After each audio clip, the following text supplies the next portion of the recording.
I'm Mega from the blog Chocolate and Cheese Please. Welcome to this episode of Savor Recipes. Today I will be sharing a delicious October pasta recipe. It is my tomato, mushroom, and spinach rigatoni. It is so good, packed with so many flavors, and honestly, the ingredients are all bomb. So let's get a closer look at the ingredients and then we can get started on the recipe right away. So we have some diced tomatoes. These are so good. You can get them canned or you can just dice them yourself, but honestly, I just like to take the shortcut and I get the canned version.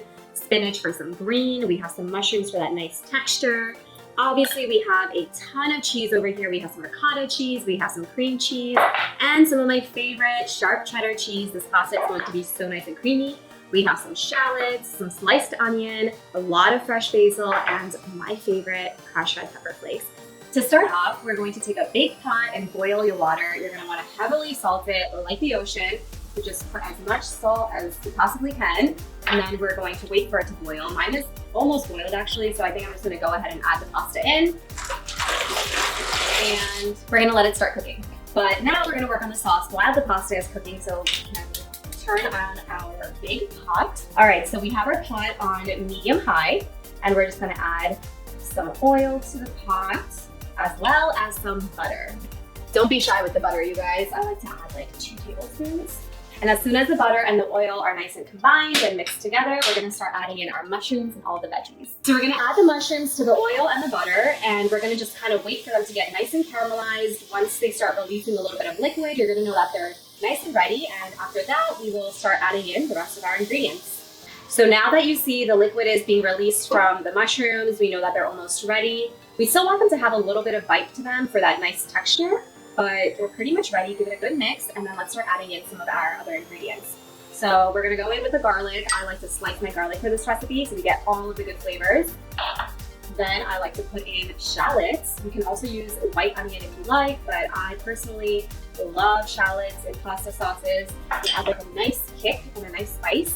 Then I'm gonna add some basil leaves.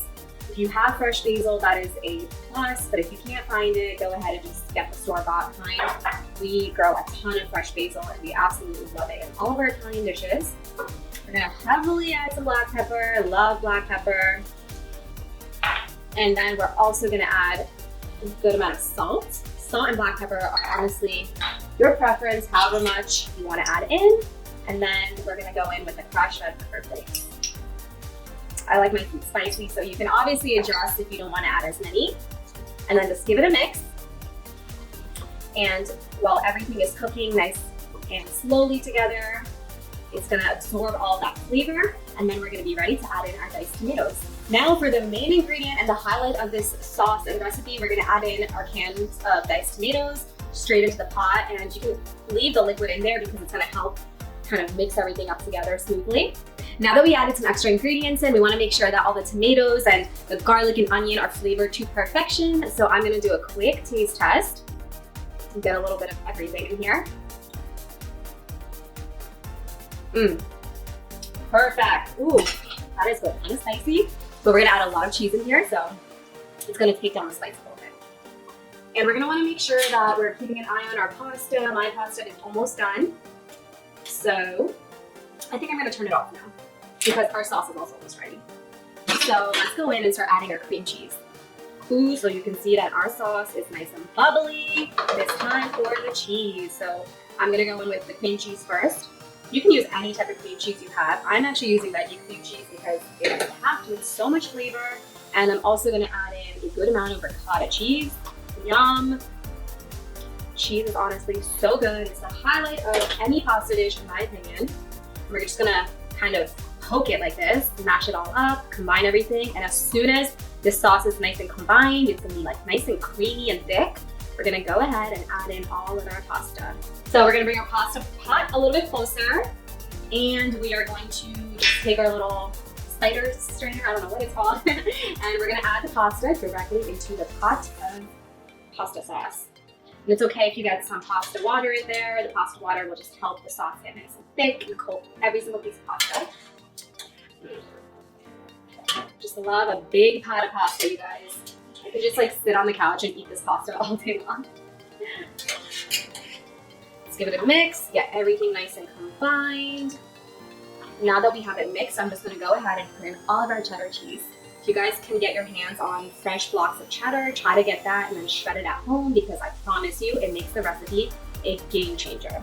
And now for the final touch, we're going to add in a bunch of fresh spinach. I love adding spinach to any pasta dish because it makes me feel like I'm eating a little healthier and it just adds some nice color and it just makes the pasta feel a little bit fresher in my opinion. So give it a good mix. As soon as all of the spinach is nice and wilted down, that means that your pasta is pretty much ready. So we are now done with the pasta. It smells so incredible and it is nice and mixed up. So we're gonna just serve it in our bowl and do a little taste test. You wanna make sure that you have a little bit of spinach, a little bit of the tomatoes, some basil, garlic. I literally can't stop eating it. You guys, I hope you enjoyed this video. The pasta is so delicious. I said before that had a little bit of kick in it, but you can always take the crushed red pepper down. With the creaminess of all the cheeses, add so much flavor, so much creaminess to this pasta. It's honestly so simple. You guys saw how easy it is to make, and you guys need to try it out. Please let me know what you guys think of the recipe. The full caption and instructions are below in the caption, and stay tuned for more pasta recipes this month.